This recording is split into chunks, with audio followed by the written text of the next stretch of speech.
Astronauts Worldwide, ngayon is our Halloween special. And I was surprised na meron silang haunted doll, no? Na mas matanda pa siguro to sa akin. Can I have the dolls, please? So, ito ay antigong doll, no? Yan. Antigong doll siya. So, kung mapapansin nyo, nasa cabinet lang to, guys. And, yun, sobrang tagal na nito. So, kailan kayo lumipat dito, Mother? Ako tumira 20, 69 na ako. So, nung 20 years old ako, so, nandito na siya nung, so, sobrang tagal na nito, guys. So, ang pasalamat ko talaga, since na nagko-collect ako ng dolls or yung mga hindi masyado naaalagaan na ay binibigay sa akin. So, I'm very lucky na isa ito sa maaalagaan ko ngayon. So, isisealed ko siya pagka-uwi ko sa bahay kasi may laman na po siya at meron pang isang figurine. Sa mga hindi kasi nakakaalam, ang mga ganito, they are human-like figure and sila yung mabilis ma-possess, no? So, in this case, isa ito sa, siguro may reason din kung bakit ako nandito dahil to take away this dolls kasi possessed na siya, no? And another one, I have also right here, this is, meron na rin siya.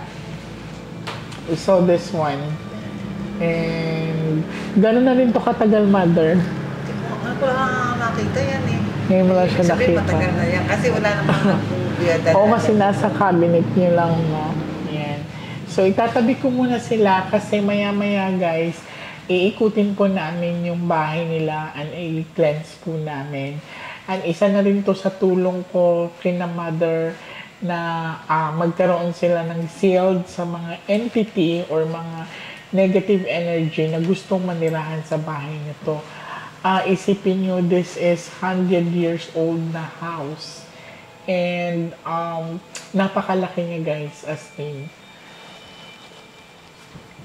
So, ngayon, Mother, iikutin ko tong bahay nyo, ha? Kahit si Kuya na lang ang makakasama ko sa pag-iikot para hindi kayo mapagod. Alam nyo talaga, ang expectation ko kasi, guys, sa pagpunta namin dito, walang tao kasi this is an ancestral house, no? So, na-surprise ako nung sinabi ni... Parang may nakita ko doon. Oh my God. Okay, may nakita ako doon sa medyo kinilabutan ko. Parang may sumilip doon. Oh, okay. So, sorry.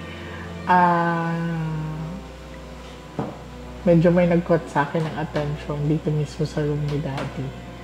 Yan. So, iikutin po namin tong bahay na to and isi-sealed po namin kasi also bilang pasasalamat ko sa kanila, I will protect them from...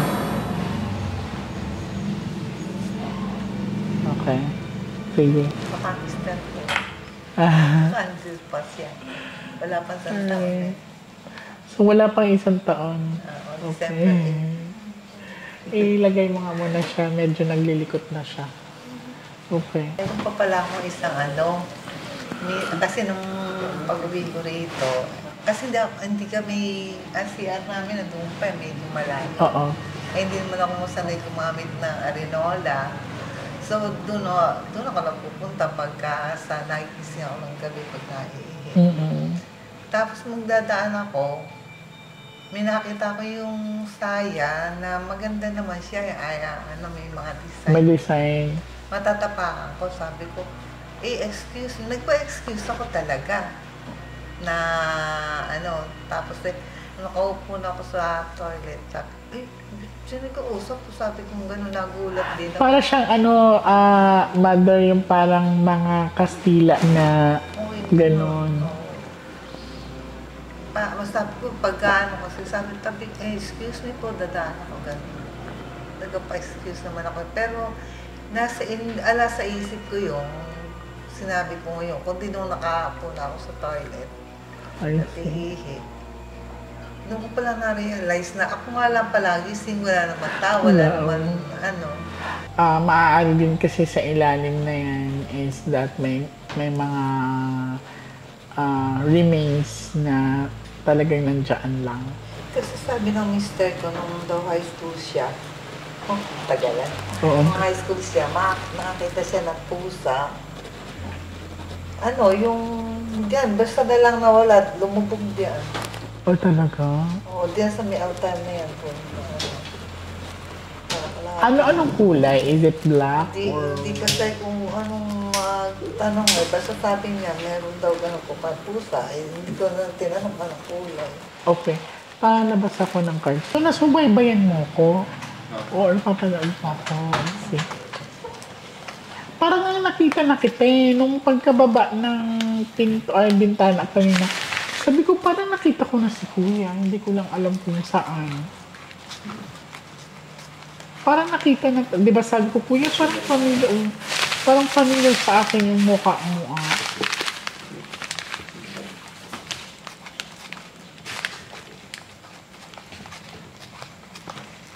Okay, Mother, may ipapakita ko sa yung dalawang baraha, ha?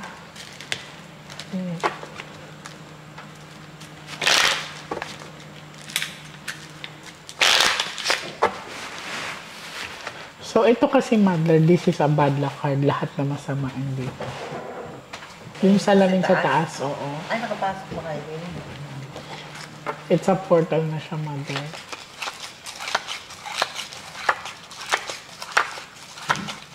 So, apo kayo ng... Yung mister ko. Ay, siya yung apo. Oo, yan. Grabe, no?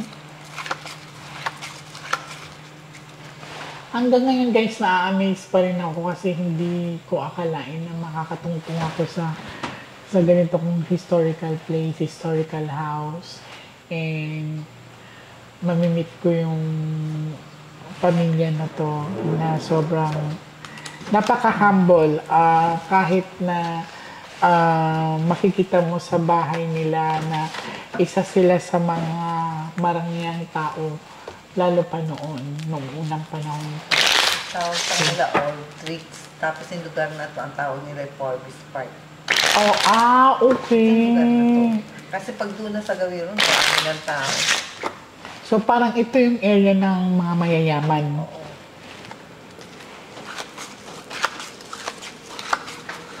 Hindi nga namin alam kung yung apelido na, yung San Sebastian, sa apelido nila kinuha. I see. Kasi gano'n naman, di ba? It's either sa saint or doon sa taong prominent family. Pick one card, Mother. So, this is your mother. I'm hoping that this is a red card. Ikaw po ito. So, ang pasalamat ko din, Mother, medyo na-sealed ko yung area, no? So, ang salt na ginamit ko, Mother, this is offered by the prayer. Sealed by the prayer, so hindi siya ordinary salt. Hindi kagaya nito na pero i-bless ko pa rin to para somehow magagamit niyo po. Okay.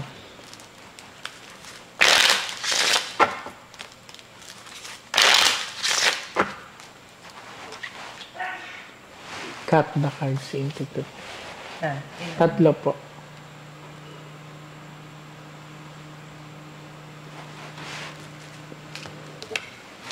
So, may mga gamit sila dito na especially yung mga dolls and mga figurines or possessed na.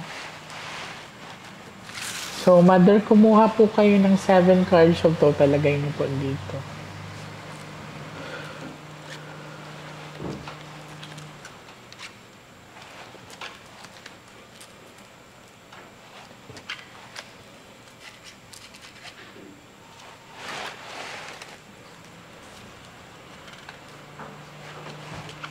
Pwede bumalik. Opo, Ganun. pwede. Pwede.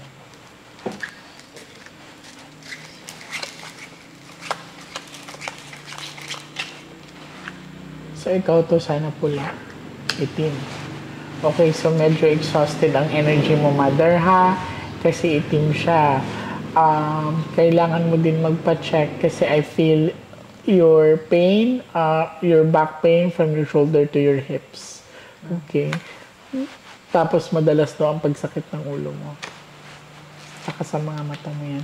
Ay, binabantayan ka ni father. Kasi nung nasa ospital siya, naman sinabi niya, tinawagan niya yung pinsan niya. Ay, sabi ko, tatawagan, ito ka sa ospital. Eh, papasok lang namin, hindi pa siya nga na-dextrose. Sabi niya, eh, bipiling kita. Binabantayan ka niya. Dinadalaw ka niya. Pakaitin. Alin, mother, hindi natural ang pagkamatay ni daddy. Kasi po, Puro itim siya. So, ang pinakita sa akin dito, it's maaring hiniling ang sakit niya. So, ang pain na pinaramdam sa akin is itong dibdib niya, itong sa tiyan niya, at saka parang namamanas yung dito niya. Ganun. Ganon yung itsura niya. Okay. So, ito po ay hindi natural ang pagkamatay ni daddy o yung sakit niya kasi puro itim. Tsaka nung kasi, sabi ko, kunin na ako. Parang ayoko na rin eh. Eh tapos nung binuksan ko yung pintong ito, nakita ko mahilig siya kasi nati-tennis yan eh. Short na puti, t-shirt na puti. Nakita mo siya. Nakita ko siya. Inaabot ko yung kamay ko, ayaw, hindi pa daw. Nako. Kaya. Siyempre, mother, meron ka pang may misyon ka pa sa dito, nandyan pa yung mga anak mo. Okay. So, ang pasalamat ko lang, mother, is that you are protected with the daddy. So, kung hindi ko binuksan ang baraha, hindi ko malalaman na yung sakit ni daddy, it's not natural. Actually, hindi niya tanggap yung pagkamatay niya. Kasi this is 4 box of dark. Tinubuhan siya, mother. Hindi ako pumayag. Okay, pero tinubuhan siya. Kasi nung kasi, nasa ospital, ako yung naka-schedule magbantay sa kanya. Pero a day before, na ako magbabantay yung anak ko, yung mga anak ko kasi, kami, hindi, pamangkin ko lang, kinuha ko ng mag-aalter sa amin. Pero kami, pamilya, hindi kami kumuha ng iba na magbabantay sa kanya, kami lang. Tapos hindi ko alam na, kasi bumili pa ako ng gamot sa Mercury. Kagabi, nagsusugat, tsaka ang daming langgam. I see. Hindi ba siya diabetic? Diabetic, pero hindi naman... Ganun ka, oo. Oo, hindi ala siyang nagiging sugat. Tsaka nililinis ko siya lagi dito na Tapos sabi nung ayoko kasi ng solo kwarto eh. Gusto ng mga anak ko, kumuha ko ng solo kwarto, pwede naman. Doon sa dahil kilala naman kami. Kasi ayoko yung parang kami lang. Lalo sa gabi. Tapos sabi nung katabing kama ng bed. Sabi niya, Nay, patay, hindi na umihinga si tatay. Tinignan kung gano'n, hindi pa. Sabi ko, buhay pa eh. Sabi ko, duminit ka nga nung makita mo yung beauty ko. Tapos nung makita mo nililinis ko yung paa mo. Tapos gano'n. Tapos siguro after 2 minutes, sabi, Nay, hindi na talaga siya umihinga. Umupo na akong ganyan. Sabi ko, pwede pumunta kayo sa nursing station para papuntahin dito. Kasi parang hindi ko na kayang tumayo. Para nang ayoko magdakad. Basta gusto ko nakaupo lang. Siyempre pag gano'n, normal lang na tutululuhan. Tapos ayun nga, may naman siya, binigyan na ako. Sinabi, ibuhat daw.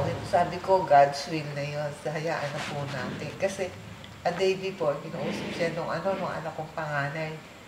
Kasi nakita niya nahihirapan na rin. Sabi, hindi.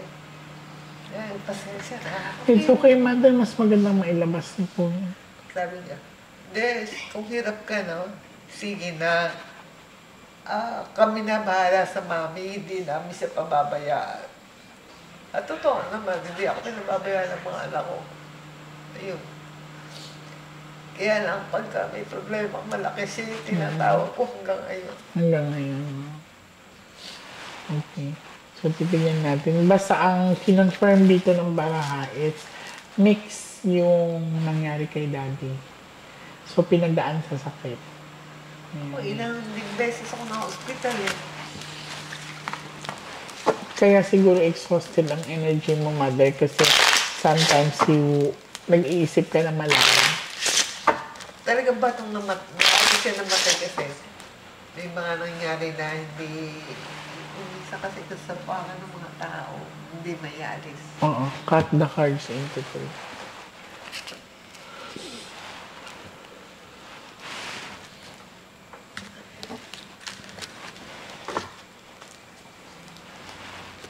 Kuha ka po, mother, ng 9 cards of total. Lagay mo po dito.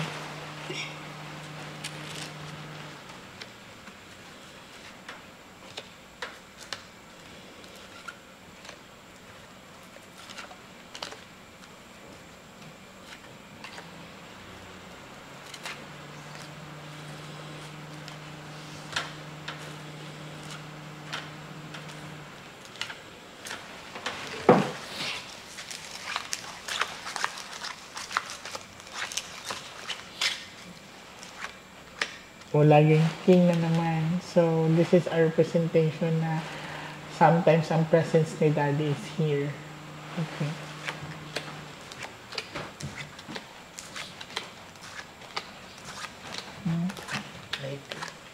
Mother, I have a question. Di ka ba nakunan dati? Nakunan ako. Oo, kasi may batang hindi nabuo dito. Ilang beses ka nakunan? Dalawa. So, kung nabuo yung lalaki yung...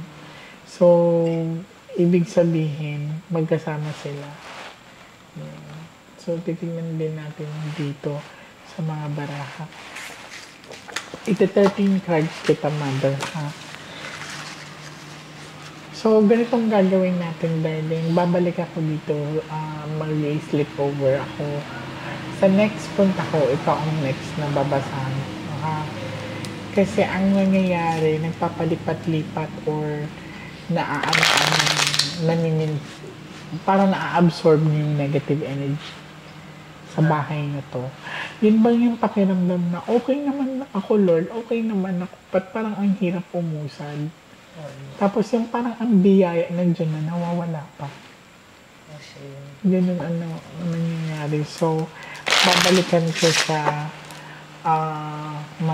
i-ayos ko yung schedule ko para mag-sleep over ako dito.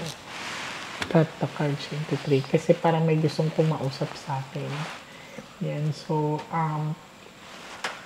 kailangan kasi, guys, kailangan buo din ang loob ko. Kailangan,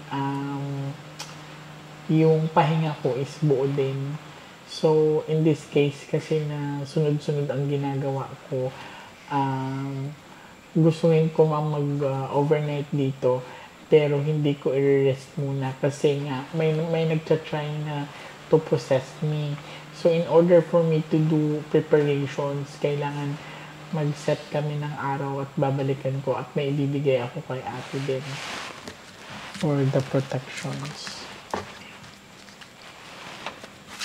Kuha ka ng 12 cards of total, mother, lagay mo dito.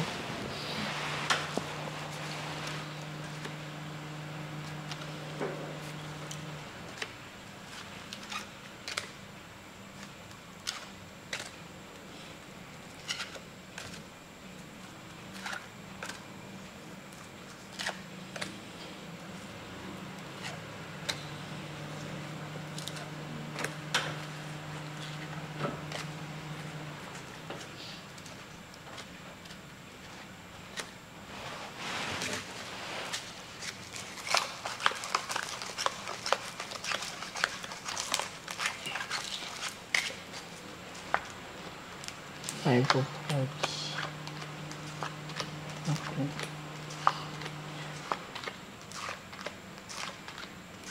May mga angels ka din. Actually, this is a success. Oh. Ang swerte ay nasa iyo.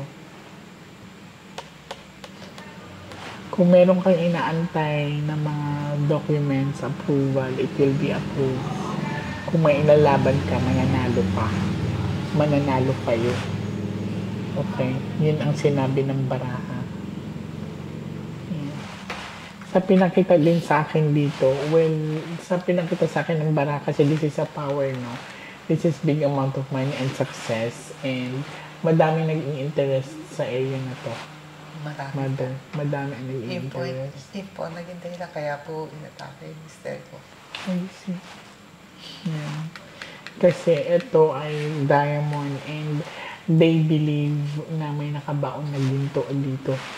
Yung sasabi ng mister ko. Kasi yung pusa, yun ang hindi niya makalimutan. Nakita niyang lumubog. Sabi niya yung matatanda, kung saan daw lumubog, baka ando ng nakabaon. ginto. Kaya lang para yun Yeah, so nagulat ako actually guys, this is overwhelming surprise na pinakita sa akin sa mga barahan na kaya ang daming mainit ang mata sa area na to. Hindi dahil sa historical siya na area or bahay.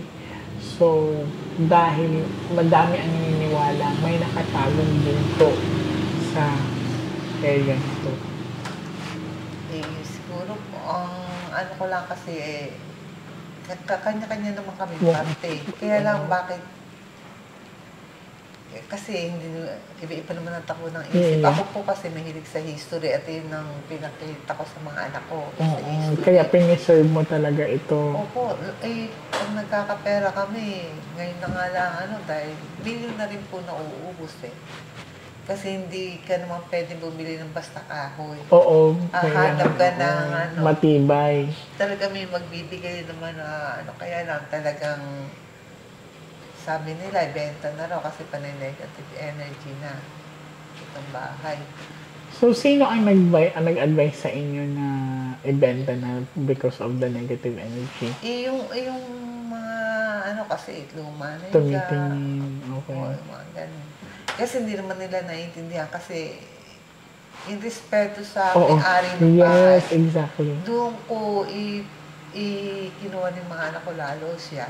Third year college siya, OJT siya sa National Historical Commission. Ganon, para kasi pagka magsasadibig ka lang sa mga anak mo, hindi basta dalhin mo siya doon sa mas marami siyang malalaman. At the end of the day, ngayon nangyayari, siya yung lumalaban.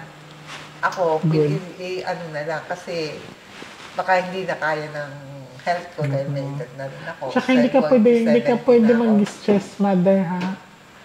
Ilang taon ka na po? Magsi-70 na ako. Oy, malakas pa. Okay. So, ayan. Titignan ko, iririgalohan ko si mother ng 13 cards. Yes. Kanina, medyo malamig yung surroundings, pero ngayon medyo uminit na siya. So, I feel like I'm burning right now. Kasi meron kaming papasukin negosyo. Iyon sa akin kasi siyempre. Well, sa akin, mother, ha, nakita mo yung Ace of Diamond, pinapayagan ka. Success yun. Ituloy mo. So, cut the cards into 3.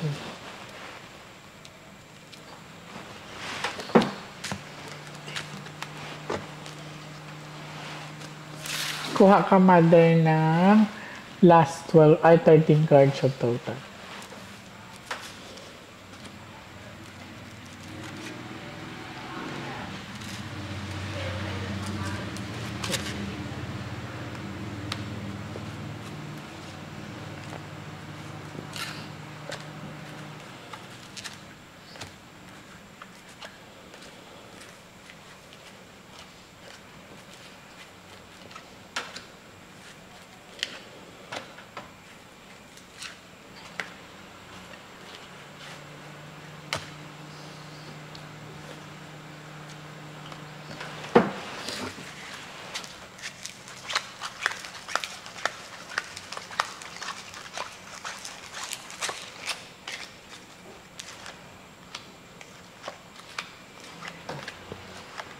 Okay.